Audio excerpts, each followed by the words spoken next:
Welcome to another edition of the Redeemed Vision Podcast. I'm your host, Steve Pokorny.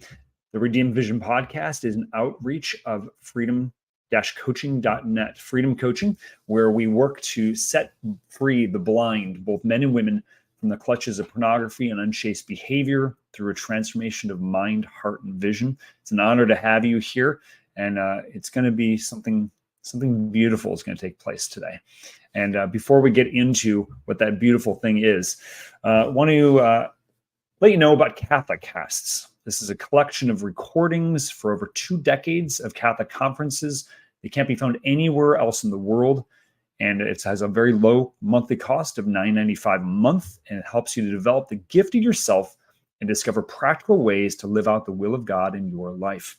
To learn more and to sign up, it's CatholicCasts.com. That's Catholic with one C in the middle, CatholicCasts.com. Also, a lot of art media, it's done by Christians, oftentimes is subpar. But at Voyage Comics, you're not going to find that. You're going to find very high quality material, amazing stories. These are rooted firmly in the Catholic faith, where anyone can pick them up and enjoy them. And so there's a world of stories you can discover that's age appropriate for anyone. And if you click the link at the bottom of the show notes here, you're going to be able to support us and also get a really good deal for what they're offering there. Also, this work here at the Redeemed Vision Podcast is an outreach of the Freedom Coaching Foundation Incorporated. And if God puts in your heart to support this mission, and a major part of it is getting the word out, of helping people to see the world as God sees, but especially for clients who come to us for help, who are struggling financially. We don't want money to get in the way of them finding and living in abundant freedom. So your donations go to helping those scholarships. So honored to receive whatever you are able to on this, and God is going to bless that. Also, please, very important, the most important thing here is to click the bell, to subscribe if there's a bell there to ring. Don't get your bell rung, perhaps, but also to share the word about these important topics by sharing these podcasts. Now, have you ever had trouble connecting with someone? I don't mean just, I'm trying to put a phone call in and they're not picking up. I'm talking about the fact that our world today is filled with apparent connections, right? High-speed internet. Maybe you've got a smartphone that years ago, just maybe 30 years ago, people would only dream of what we can do today. But what we're finding is with all the technology out there, we're not really connecting. What do I mean? It means, are people really getting to know you for who you are? Are you getting to really know people for who they are? And it's becoming a bigger and bigger problem. And that's where my guest today comes in. And his name is Andrew Laubacher, and he is the Executive Director of a very important and special organization called Humanality. And in his role with Humanality, he's got a commitment to helping people find freedom in their relationship with technology. Through Humanality, Andrew strives to foster international and I can't read today. To strive to foster intentional, there we go, I'm being intentional and mindful interactions with technology, empowering individuals to reclaim control over their digital lives and discover true liberation. And what's cool is Humanality is found on, as of right now, 6 college campuses, helping students detox from digital compulsion and to live a more human life. This is something very special, and I'm very pleased to introduce to all of you Andrew Laubacher. Andrew, welcome to the Redeemed Vision Podcast. How are you doing today? Stephen, well, it's to be here with you. Thank you very much. An honor to have you, my brother. We'll see how the internet supports us here in our recording. I want to draw attention first and foremost in your little thumbnail that you sent over to me, and thumbnail people will see, you're wearing a sweatshirt and there's a certain symbol on it. And then as I studied it, I didn't even have to study it. I realized it's the best damn band in the land, Switch, right? Yes. Amen. I can talk. We're literally, we'll get into all the other important work, but this is kind of important also. If any of you are not familiar with Switchfoot, you have to look them up. I also want to ask if you've been sleeping in a cave somewhere. Maybe you have, no judgment. Andrew, what's your affiliation? What's your attachment with Switchfoot? I got to know this first. Yeah, so I'm from Ventura, California. I grew up in a little beach town surfing, starting to play rock and roll when I was in high school on electric guitar. And I saw Switchfoot at Ventura Theater. It had to be like 2004 to 2006. And that concert just like was very memorable. The first time seeing Switchfoot. And pretty much ever since then, I was just like a fan. I think John Foreman's one of the like best artists on the planet right now. And he's just been an incredible inspiration for me. And yeah, I love Switchfoot. They're my favorite band of all time. Awesome. I still, this date predates your first exposure. I took with Franciscan University, took a trip on Sun Life down to the beaches. And sorry, this is going back to Syracuse University. Excuse me. We did a beach evangelization trip there and got this random CD with random bands. And I saw two songs by this band known as Switchfoot, and one was called Chem A, total classic. Wow. Nobody, you don't know what it is, and just moved by them. And then the thing that strikes me, I resonate with what you're saying. John is one of the most incredible artists, incredible songwriters that's out on the scene right now, and they obviously have longevity. I mean, almost 30 years now with the work they're doing. And from what I understand, is they'll play a concert, and either John will go out telling a small select amount of people that he's going to do an intimate improv concert with them, and then after that he'll go and we'll go back to his hotel room and he'll write for hours. So his creativity is incredible. And one memorable moment, which is painful for me to talk about, but I'll talk about it publicly here for the first time. 2016, my family was out of town. I'm in Ohio. I find out they're playing in Columbus. I go down to see him play. They were actually opening for another band. I don't know who would ever open for, why Switchfoot would ever open for anyone. I don't know, but they did it. And then got home. It was a great night. Woke up the next morning only to find that John was playing in that small select group of people. And I had no reason to go home. I could have totally been there. So my heart was a little sad. But Andrew, you brought great happiness by seeing their logo on the sleeve there. So I'm glad you're wearing the merch for them.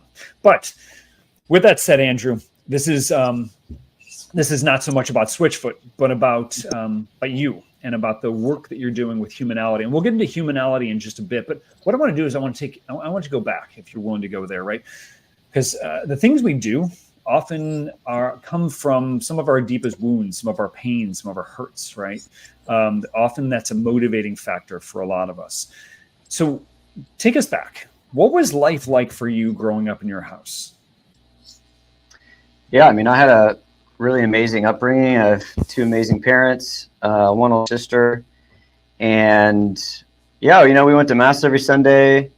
My mother was home. My dad worked for Toyota for like 4 years, and it wasn't like we had a bunch of money. I think we were pretty average middle class, but in high school, I decided to go do a public high school. I was kind of tired of Catholic school rules and regulations. And, I was on the surf team and I was playing music and I was really good at basketball, even though I'm a very short human being. At that time, I was point guard. I loved sports, and everything at the public high school was just more enticing. So I went to Ventura High School and, it was pretty sheltered all through 8th grade. And then I got thrown into the party crowd like real quick my freshman year of high school. So I was 14, and that's when, my friends are already pretty heavy into drugs, hooking up, parties, drugs, sex, rock and roll, the whole thing. And I didn't really see anyone living out their faith. Now, at the same time, I was also in confirmation at my church and had a really actually booming confirmation program. in youth ministry. So I'd go on these retreats because I had to, and I kind of had these moments with God, and then I would just go back to the day-to-day partying. So, I kind of slowly started smoking, drinking. My friends are showing me pornography. They're all things that I'm starting to believe are just normal, healthy. I have no desire to be religious. And that kind of conviction continued to grow till about senior year. I was a pretty angry kid. You probably wouldn't know that, I loved, being with people. I loved going to parties. I was smoking a lot. I was drinking a lot. I was throwing parties at my house, but inside I was pretty anxious. I was pretty depressed. I had really bad panic anxiety since I was like 11 years old, and really blamed God for many years for like giving me, anxiety. And that was pretty debilitating. And yeah, I didn't like myself. I didn't like my body.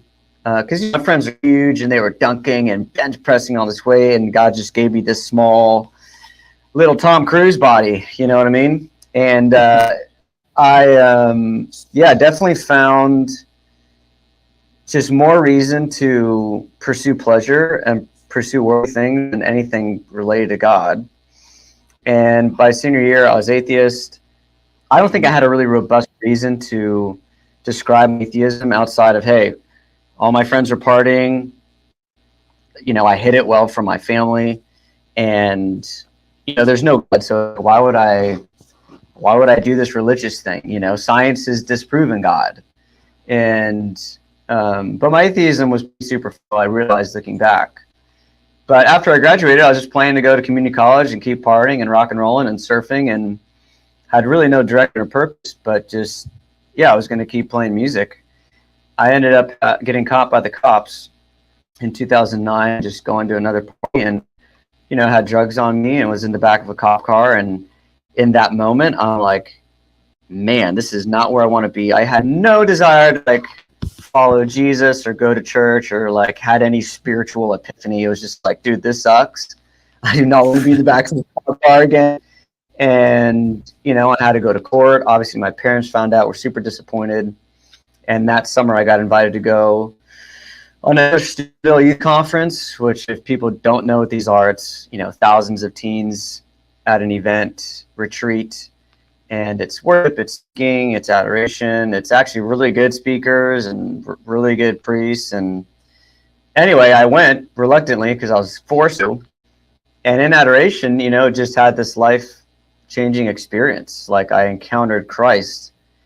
And I think I went to confession and went home and just started living differently. I got rid of the weed, the alcohol, the pornography. Started to fight that battle with my flesh, and when I would fall, it was like, oh, this is a sin. I need to go to confession, and watching Mother Angelica every day as a 19-year-old dude. That was a little weird, most people weren't watching EWTN on a Friday night. And, I got really involved in my church and my youth ministry, and still a man fell to sin and was just looking for healing, and started playing music at my parish. I didn't really know how to sing at the time, but I'd been playing guitar in my church, and then started leading mass for our Life Team Mass. And then I had youth ministers. I went to Franciscan, and told me about this place. I'm like, dude, I'm never going to Steubenville, Ohio. There's nothing there. Yeah, I surf every day. I'm not going to go to Winter. That sounds like a horrible experience. And man, God just slowly worked on my heart, and I just was studying God every day. I loved apologetics. In Ventura, you can't really just believe in God and get away with it. You have to have reasons. So I pretty vigorously started studying my faith. And that was like a roller coaster. I don't actually recommend all of the atheists I was listening to online without any philosophical training. And, after that 2 years of community college studying music theory, I'm like, dude, I'm going to go to Franciscan, study theology and philosophy. And got to Franciscan. 4 other guys in my youth group all came along with me. They were all miracles as well. And it was a life-changing experience. Franciscan totally transformed my life again. And from there, started leading worship at conferences there with Dr. Bob Rice. And then they gave me a shot to lead one Steubenville conference, and kind of the rest was history. I started traveling full-time all around the country, leading worship, speaking, parishes, schools, retreats, conferences, eventually all over the world. And yeah, that brought us to 2020, and that everything in the world shut down. It was 2020. Yeah. And I can interject for a second here, because you got a ton of content. This is really, really good, right? And seeing kind of the lowest of lows, the highest of highs. My commentary on your police car escapade, shall we say, is to quote C.S. Lewis: "God whispers through our pleasures, but he shouts through our pain. Pain is the megaphone that rouses a sleeping world," right? And your pain was in a very small 2x3 section, or 2x4, whatever it was. You got a 2x4 upside the head. We'll put it that way, right? So obviously, two things I want to go into. I'd like to travel here. First is coming down, shall we say, the negative path. You mentioned something that's important to our work here at the Redeemed Vision podcast, that issue of pornography, right? You were exposed to this at a relatively early age. What was that first experience like for you? How did that affect you? Yeah, I remember like in 8th grade, a friend, bringing in like a piece of a magazine, in his shoe. And it's, a woman that was, topless. And I remember looking at it in the bathroom and, feeling those feelings of like, oh, like just kind of like, what is that, and then going straight into like my freshman year where, literally as friends, we would sit at each other's homes. Parents are in the house. I mean, it's very strange to think back on this, but, it's 4 or 5 of us guys just watching pornography in the house with the parents in the house, And already at that time, that's 2005. Mm-hmm. So and it was intense pornography, already. And I remember, definitely a lot of emotional feelings of like this gut visceral, like, man, almost like fear, being scared, like it was just really intense, and that kind of started the addiction myself. And it was encouraged though, right? It was like, this is healthy, this is normal, this is good. You're supposed to look at, these things. This is just what you do, in high school. So those initial experiences, I definitely remember a visceral gut. I don't want to call it, like the disgust or just the shock. And it definitely was, all my high school was extremely compulsive, and that just, became more and more intense till my conversion. And then after my conversion, I was like, oh, wait, like this isn't part of the plan. And that started the battle the last, 14 years of actually battling with, pure. But even within that place too, which the more I've dove into the healing process myself, the initial pain, I think of like, I wasn't hooking up with girls because I was so little and my friends were. And I think there was this already deeper shame of like, man, I'm not, good enough, or I'm not strong enough or big enough, and that compulsion was that, place of, trying to find that love, right? Trying to find that connection, because all my other friends were, hooking up with girls, already having sex, and everything, and I wasn't. And I do look back on that, and I do remember that I would go to the place to find that connection that I wasn't, getting. And then eventually, as I, matured, I started, hooking up with more girls and leading, that led into more and more sin. Miraculously, I never had sex, which is like literally a miracle. And there's plenty of stories there with, my times partying, but like God literally preserved me in that way. So I never had sexual intercourse with one. And then after my conversion, if by the grace of God, I'm still a virgin at 33. And so that's a bit of that initial experience. It was very jarring. It was it was really intense. I remember. Yeah, thank you for sharing that. And I think the one of the words that you hit on here, which will be one of the themes of our bigger conversation, is that of connection. And especially when we like to say in the work that we do, pornography forms us or malforms us. It certainly creates an identity around this behavior that makes us think that if I don't have these kind of relationships that are eroticized, then something's wrong with me. But even more than that, Andrew, is that idea that in your own experience, that experience of, because I don't quote unquote measure up based on whatever standard you want to give that, then I have to have something that's going to compensate. Right. So obviously you got involved with the drinking party. You got the drinking world in the being promiscuous and involved with pornography, all those areas to try to fill a space, but it wasn't doing it. Right. So you mentioned something. So I want to move from there to what you mentioned there. And I'd like to slow the roll just a little bit. You mentioned going to adoration. Right. You mentioned that is, you had a profound experience of meeting Jesus there. So for just two-part question on this, for those who are unaware, what's adoration? And second, what was that experience like for you? Why did the lights come on for you at that time? Yeah, adoration in the Catholic definition is the exposition, the showing, the monstrance, monstrare means to show, of the consecrated host, which, we believe in liturgy when the priest holds up this piece of bread and says the words of Jesus at the Last Supper, "This is my body, this is my blood given for you." That actually becomes his body, blood, soul, and divinity in the accidents of bread and wine. And so we display that, and pray and believe that Jesus is really present in that specific sacramental way. So I've been to adoration plenty of times before. I think I was at such a low point, really at that place in adoration in multiple ways. The speakers, I think, going to confession, I was in a state of sin. So once, grace was, opened again through the sacrament, I'd say in adoration, I really just kind of opened my heart to God, and, was weeping, crying.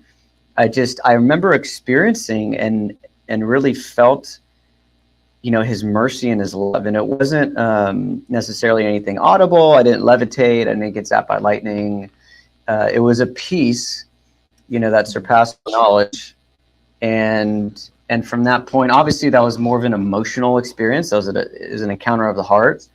And then I'd say, as I've journeyed through the last 14 years, it's been this coming together of the head and the heart, which is extremely difficult. And there's been many ups and downs since. That would be another time for another podcast, but that was my experience. It was a conviction, that, oh my gosh, like I'm a sinner. Like I've made mistakes, and I need to respond to this love that, God has shown to me. And in that time, it was actually funny. I couldn't sing. It was Matt Maher, Audrey Assad, Annie Hickman was the host. Who, I'm friends with all these people now, so it's pretty funny. Because I was just a teen there. But I remember having this phrase in my heart, like, "Lord, I sing for you." And that was just super real, Lord, I want to sing for you. And yeah, it was a pretty powerful encounter. That's beautiful. Beautiful. And again, I gave you a softball question on what is adoration, because again, this is something, if you have never experienced this, those our dear audience, dear listener to this, I just encourage you to go. It's a space of incredible peace, especially if your life is just kind of spinning out of control, right? And Christ will meet you there. And I again, will use this as kind of the jumping off point to your professional work, which is not simply professional. This is a full-blown mission, which is, I freaking love it. So I'm gonna ask you this, just open softball question on this. You work with Humanality. Why Humanality? Yeah, so the way. Why first? Sorry, the what first? the why. I want to hear the why of Humanality, and then we'll get to the what, the details of that. Yes. Yeah. So Humanality exists and launched just 2 years ago. Hope and Justin Schneer paid for students at Franciscan University to give up their smartphones and take on a dumb phone. And if you know anything about Franciscan University, I remember when I went there, it was weird, because people like looked at you and they actually said hi and asked how your day was going. And it was just like very different, from the world. And, when Hope and Justin, they have 9 children. They graduated from Franciscan. When they were going back and their kids going there, they just noticed the kids are looking down at their phones, have the ear pods in. I mean, this is everywhere, right? Like, just go to an airport. I've lived most of my life in airplanes, and this was me too. I was addicted to all of these platforms. I was addicted to my smartphone as well, and you'll notice that no one's really looking up. And they wanted to make a difference, so they paid students, scholarship money to give up their smartphone and take on a dumb phone. And 30 students got the scholarship, and it absolutely made a huge splash around the country. These students, really started taking a stance against these addictions and the effects of pornography, of social media, of the smartphone, just taking them away from the present moment, from each other. And so that experience really launched Humanality into its existence. And the connection with me is I met Hope and Justin when I was in seminary in 2020 in Southern California. And this is so cool how God's done all this. Like I started traveling and getting paid, I guess, professionally to play music, at 22. So I went full time, in worship, and was really doing it since 2014. I worked at a high school for a time and would fly out on the weekends and summers for tours and student bills, and Life Bean, and all the organizations. And I had every platform. I was posting on Instagram, on Snapchat, on Twitter, on Facebook. Like, I was showing myself at all these events, playing in front of large crowds, and slowly started to experience the addiction in all the other ways. And I have to be honest, even since MySpace, MySpace was leading me to lust. I remember girls on MySpace, that was the beginning of them, taking, promiscuous, pictures of themselves. And so my Instagram, my Facebook, my Snapchat was all leading me to lust, to sin. I'd say the comparison was real.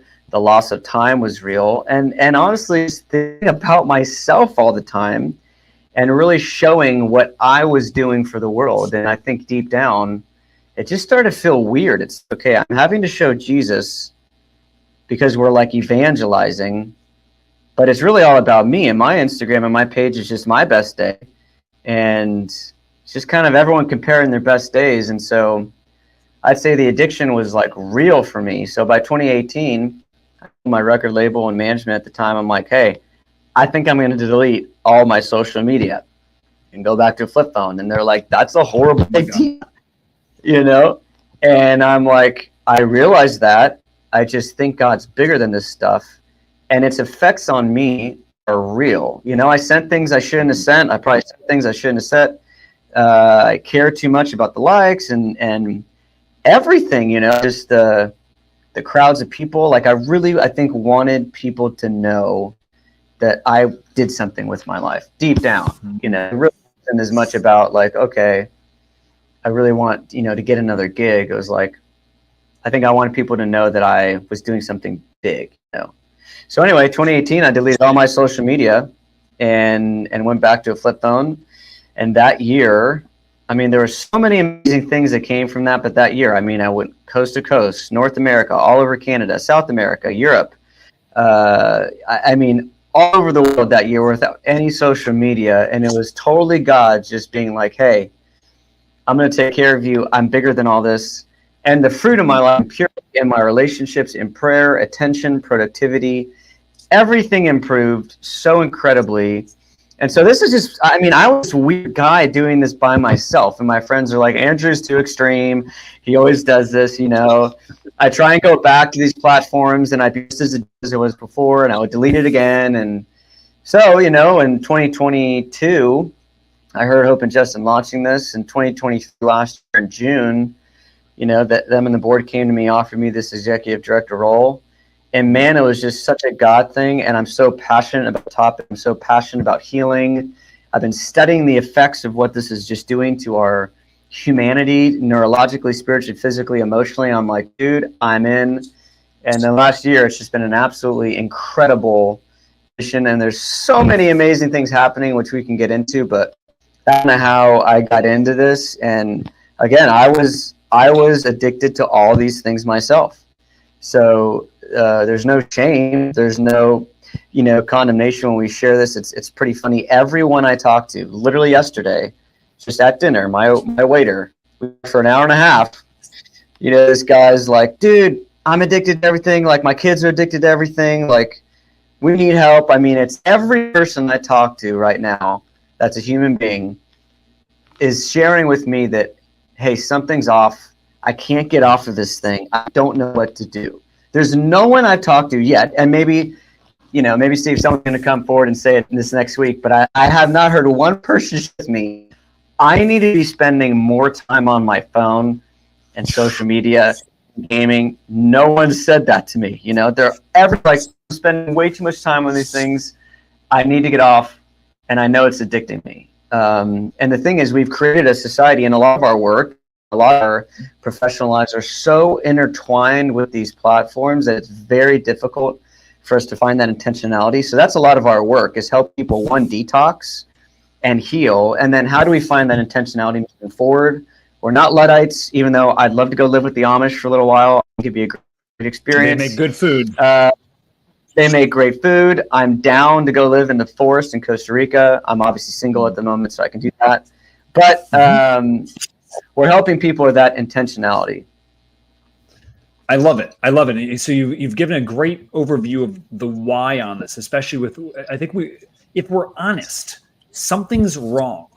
Something's wrong in the sense, like, and again, this is not to say technology is bad. You and I, we're using technology here. I think our Wi-Fi signal might be a little wonky, so please forgive us on that, which also proves, again, the inappropriateness. I don't know if inappropriate is the right word, but humanity is not perfect. And there's something beautiful about that. There's something good about the errors, about, and Andrew, I don't even know how tall you are. I'm not even going to ask how tall you are, but you by self-claimed that you're shorter than others, right? That quote unquote detriment is actually a strength, because it's authentically you, and your job is to step into that, right? And I think behind all these filters that we find, if we're going to focus on the social media stuff, it's keeping people from really seeing me, seeing you. And if we're really honest, that's what we want more than anything. We want to be seen. I like to say there's 6 deepest desires of the human heart: to see and be seen, to know and be known, to love and be loved. We ache for these. And I think you've experienced it, and countless others are experiencing this, that if I'm not experiencing it in my quote unquote real life, then I'm going to go to the digital life to try to do that. But as much as we can try to compensate, like what you were doing with drugs and alcohol, right? It never satisfies the deepest longings of the human heart. Okay? So thank you for sharing this. So Andrew, now the what? If you could succinctly say, what is the mission of Humanality? What do they do? I mean, we heard something about these college. That's also a second part question. Are they crazy? That's a lot of money, right? Giving up for college scholarships. I mean, last time I checked, I think it's like $40,000 a year at minimum. What?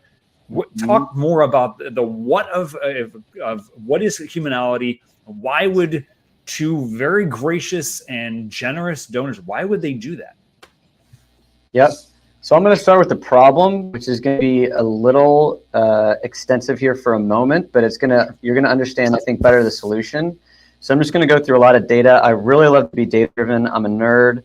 There's 20 plus books from MDs, PhDs, philosophers, psychologists, psychiatrists. I mean, go down the list. There's an incredible amount of data we have now of what these technologies are doing to us.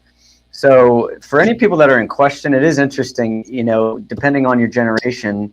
Some of you know already. I don't need to explain to you the data. Some of you are like, it's not that bad. Like, I know some people are on it too much. So we're going to just get into some of the data. I want to give you just a quick quote that I love that is in every book, essentially, on the creators of these platforms just so you get a little insight into how they're thinking. This is Jonathan Haidt's new book, The Anxious Generation. I highly recommend it. There's just quite a few graphs to go through, but I'm just going to go through the quick data points on what we've seen, especially since 2010. Specifically, remember this day, the iPhone came out in 2007, but 2010, the front-facing screen came out, and this is, you know, on a lot of these different platforms like Instagram, Facebook, started to pop up. So major depression amongst teens, this is from 2010 to 2020, has increased 145% since 2010 amongst girls, and boys 161% since 2010. Mental illness among college students, this is showing from 2010 to 2018, was 134% increase and 106% increase in depression. ADHD increased 72%, bipolar 57%, anorexia 100% since 2010.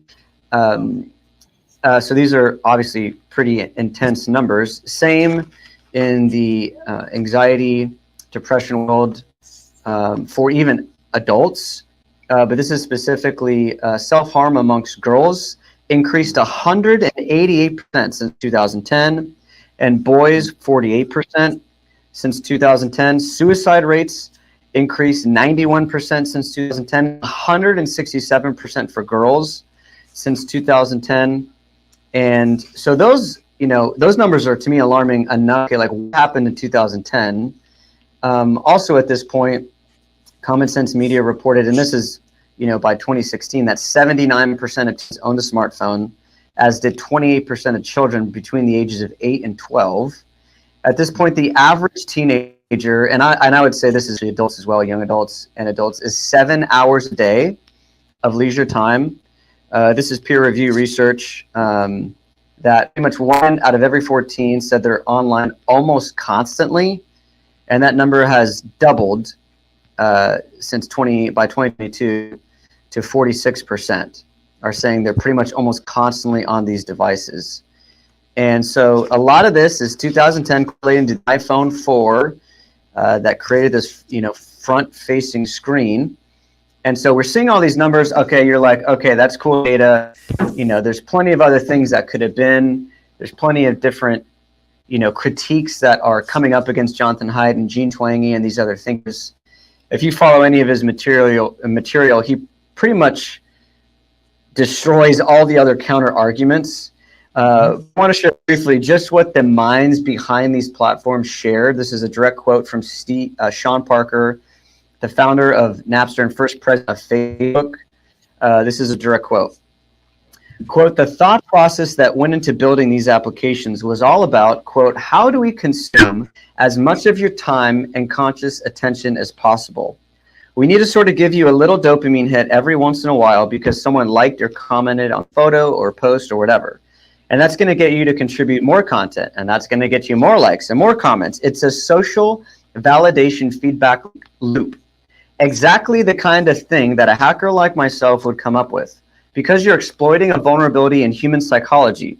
The inventors, creators, it's me, it's Mark Zuckerberg, it's Kevin Systrom on Instagram, it's all these people understood this consciously, and we did it anyway.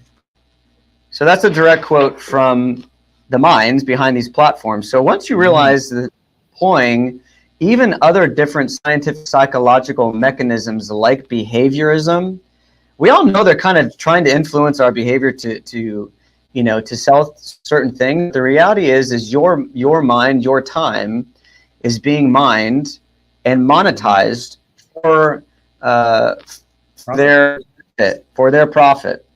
So once you start to understand, okay, wow, this app actually isn't free. It's actually costing a lot. And I noticed even obviously my time was being totally, you know, just scrolling, just wasted. And two major mechanisms they've deployed within your TikTok, your Instagram, your Facebook, Snapchats, and a lot of others is one, social approval. Now this is so deep, and especially for adolescents. And I remember doing this myself. My mother told me all the time. I was like, I had to get the right clothes. I had to, I had to listen to the right music. I had to share, the right stories and cuss and all. I had to do all these things to belong. Like this deep desire for belong is so powerful. that it keeps these platforms. You don't think you can live life without them, because we have to know what's happening around it with our species. So they keep you looking for more through social approval and intermittent positive feedback. So that's just an idea of novelty, and it gets into the dopamine science. So just the idea that every time you scroll and there's going to be something new, it actually creates this anticipatory response, and dopaminergic pathways in the brain release that dopamine. It feels great.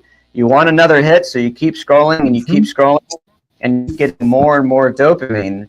And so some people kind of know about this science now, but it's amazing how many people can't, they know that it's happening to them, but we can't get out of it. And that's because actually we're experiencing real addiction. So I don't use that term lightly.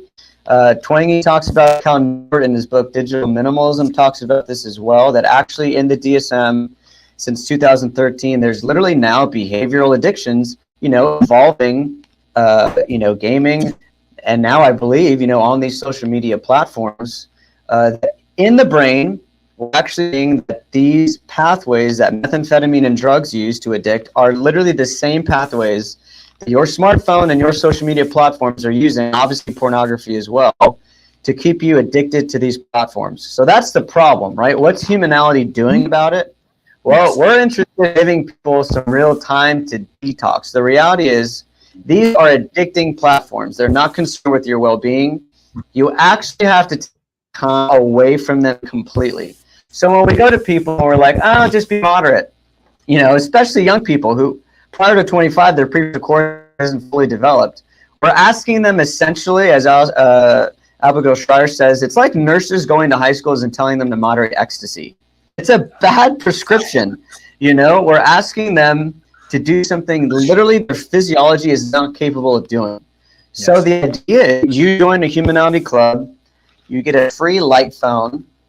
So we don't have the scholarship program anywhere else. So we've essentially launched these clubs now. So a free light phone. This is my cell phone. Cool. Students get a free light phone. It's just texting, calling, alarm clock, calculator, just all the basics.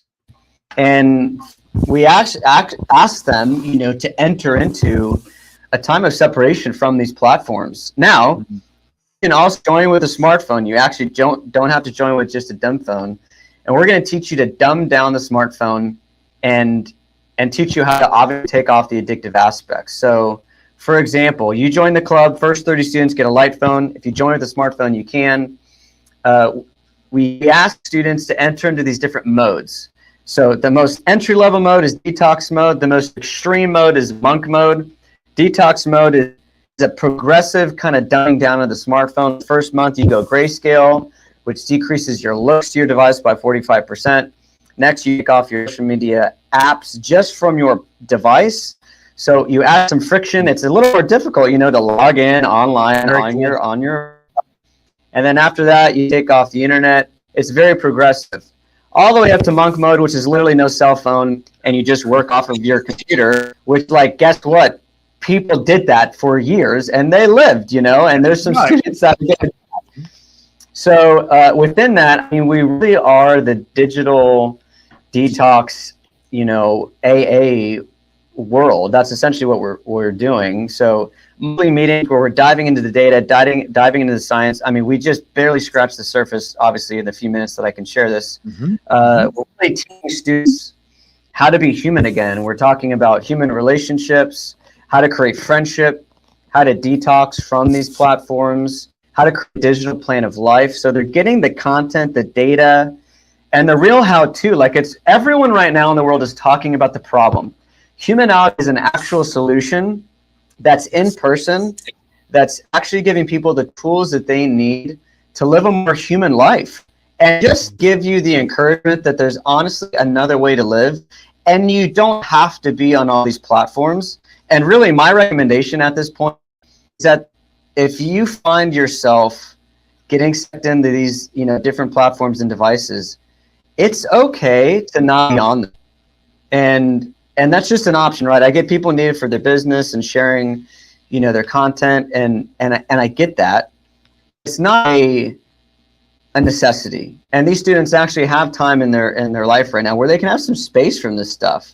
And we really recommend space.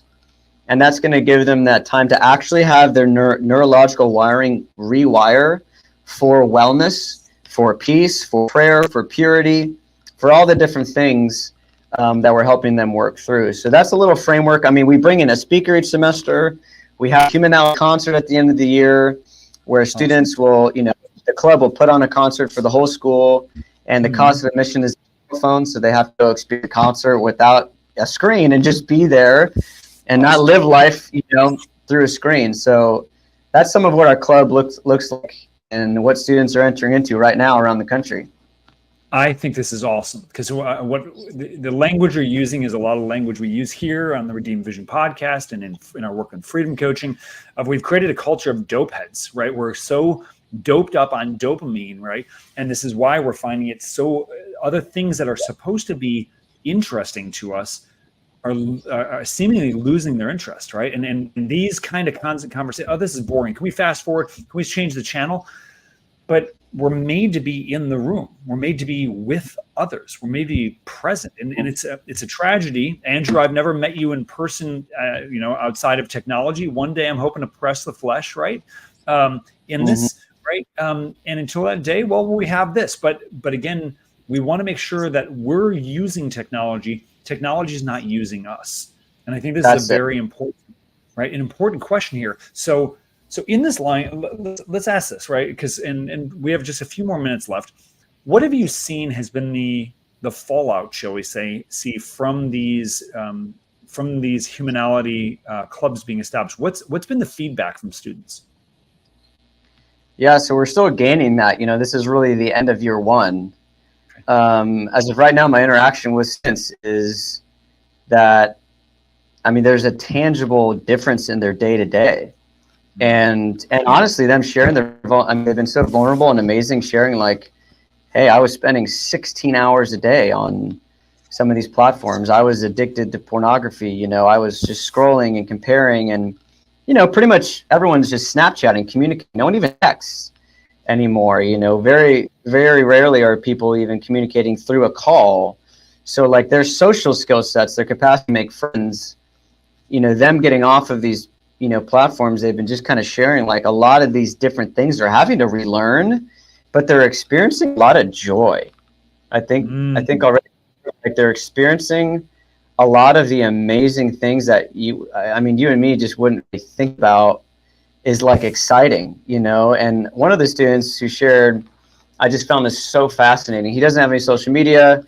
He's Franciscan on a light phone, and especially just even in the dating world, he's like, I meet women and I get to experience this thing called a first impression.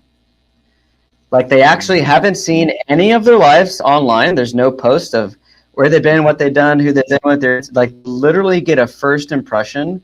I found that so fascinating and so amazing that now these students are, these young adults are getting to experience first impressions with people.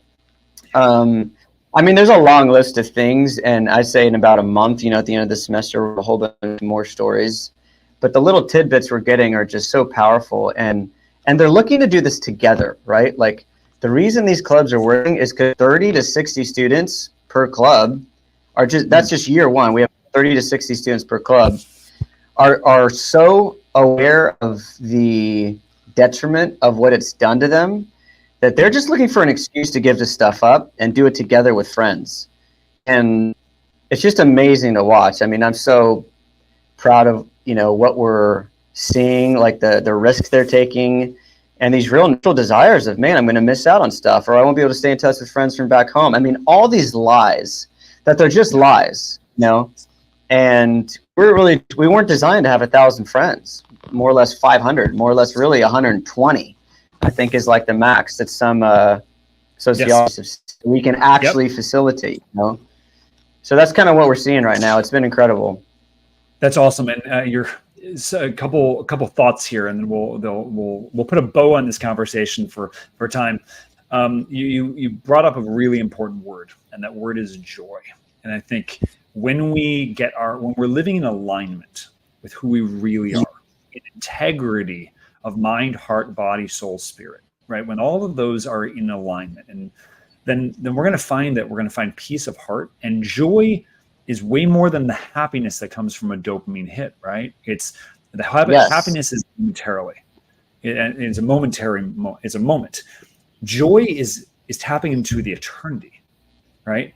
And eternity. The last time I checked and learned about this, we're going to be with people who are the most generous people of all time, ever. Really cool idea.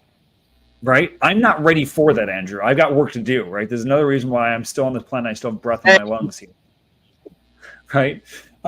And we can say along these lines, what people want most is what they want is fantasy. What they need is reality. And I think that's one of the beautiful things that Humanality is giving to people. It's giving them reality to get into real relationships, to establish real connections. And I think the quote that I would encourage you to run with is basically, tell me about the 5 people you hang around with most, and I'll tell you who you are. Yeah. Right. So I think I share that too with the online world. Like St. Paul said this, bad company corrupts good morals. Like, think about how many people you're associating with yourself every day online that are not concerned with your well-being, that are maybe different ideologies, theologies, philosophies. Now, it's not bad that we enter into these conversations. I have to say, I think it's extremely hopeless to be having, conversations through comments on different threads on different platforms. I don't see that being fruitful at all. And I can't tell you people, like, if we're talking theologically for spiritual people, I don't know anyone that's been like, I got in an argument online about something related to God, and oh my gosh, I decided I wanted to go to church. I mean, I've just never heard that, like, I do think who we associate, with online really matters, and what you're exposing yourself to. If the eye is the lamp of the body, as the scriptures say, like, that really matters what we are consuming. And I'd say a lot of what we're consuming online is just junk food. And right now, physically, 60% of the American diet is ultra processed food, which is killing us. And I'd say our online consumption of processed information that is not nutritious has to be close to 100%. So it really does matter, just exactly to your point, who we surround ourselves with. That is a money quote there of the processed food and also processed information. I love that, and I think you should put that on your marketing stuff here, right? And it just came to me. Well, praise God, and there's it's another sign of the Holy Spirit, hopefully, on this. So, because it's been said, you bring up a very good point about the social media, and right, I'm gonna win this argument. They're gonna know we're Christians by our argumentation. No, they're gonna know we're Christians. They're gonna know we're Christians by our love, right? And love, especially as Christians, we believe it's a bodily love, in and first and foremost what Jesus Christ did, the God-man, the incarnate one, in and through his body. And so all of our interactions, right, if we're going to use technology, it should be to drive us into the real relationships. And that's why I love what you're doing with Humanality, being able to get these young people where in this prime moment of their life when formation, genuine human formation, should be taking place. So where can Humanality, as of right now, where is Humanality clubs to be found? At what universities? Mm-hmm. Yeah, Christendom, we're launching at Ave Maria, Franciscan University, University of Dallas, Benedictine, and we're launching into Thomas Aquinas College. So that's where we're at, and we're looking to obviously scale that, and just other universities reaching out, and we're growing, rapidly. And so share this if you want to reach out. Andrew@humanality.org. That's how you can get a hold of us. You will not find us on any social media platforms. So our website is our main place of connection, and I love emails. Most of my life is connecting on email and phone calls, so that's the best way to get a hold of me. And be happy to chat with anyone that's interested in our work. Awesome. Andrew, I'm grateful that Humanality exists. I'm grateful that you're in the position that you're in, and I want to see this, just like you, I assume, want to see this grow to other places so that we can help together restore humanity and create these lifelong connections. Beautiful, beautiful work. Andrew, any final parting words before we sign off for today? Yeah, I would just encourage people that are listening. I mean, if you're a human being now, you're most likely addicted to your phone. And the best way to move forward is to really make a plan. You know, it's easy to maybe be convicted, and then the next week things get busy and texts come through and you get stuck on YouTube and you get stuck scrolling. Like, make a plan, and even just, you know, closing thought idea on your time. I was on my smartphone when I had one doing good things, you know, about 5.5 hours a day. And I'd distract myself with Weather Channel and my Delta app. I find things to distract myself, you know, and I just added that up one day. It was 5.5 hours times 7 days a week times 365 days a year times 20 years. And it added up to about 4.5 years of my life would be spent on my device. And now if your average American is at 7 hours a day, just do math. I mean, this is years of your life that we're wasting on these platforms. And I just want to encourage people who are listening, like, your time matters. It's an incredible gift. And I just want to encourage people to, you know, reflect on how we're using our time here and to make a plan, right? Like, find someone that can go through this with you, where you can create a digital plan of life. Hopefully we're going to have more content and, you know, some real, you know, programs, some tools that can help your average, you know, person go through the detox plan. But just want to encourage people, don't be afraid to take some radical steps. I had to go back to a phone to fight pornography. I had to go back to a flip phone, get off the social media platforms to be pure. And that radical step allowed me to be free and allowed to work and to heal me. So for some people, it's going to be radical. So I just want to encourage you, don't be afraid to make a stand and, you know, take your life back. Amen. Amen. Amen. And the word radical, Andrew, maybe you know this, means to the root. To get to the root of things. We're getting the root of what it means, right? What it means to be human here. And we can say, to paraphrase a statement that's been said, that comparison is a thief of joy. We can also say it's the ugly sister is distraction. Distraction is also the thief of joy. So if we want more joy in our life, then learn how to get unplugged and learn how to get connected. And what can help you, especially if you're on college campus, is Humanality. So Andrew, I want to thank you so much for who you are, for getting to speak with you today about Humanality. And you may not be promoting this on social media, but we're going to in a very responsible way. And I want to see that for people to read out there, right? So we'll be your mules happily on that. So please like, share, subscribe to this. Andrew, we're going to sign off here, but if you hold the line, I'll be with you in just a moment. Thanks. God bless. Absolutely. So where are you? Oh, here we go. There we go. I'm still learning technology, right? And that's actually a pretty good sign. I'm not being controlled necessarily. I want to thank all of you for joining us for this very important conversation. Spread the word, especially any parents out there. I want to encourage you on this because there are many people who are struggling in this area, especially young people, and they want to connect. They don't know how. And I think Humanality can be a great way of that.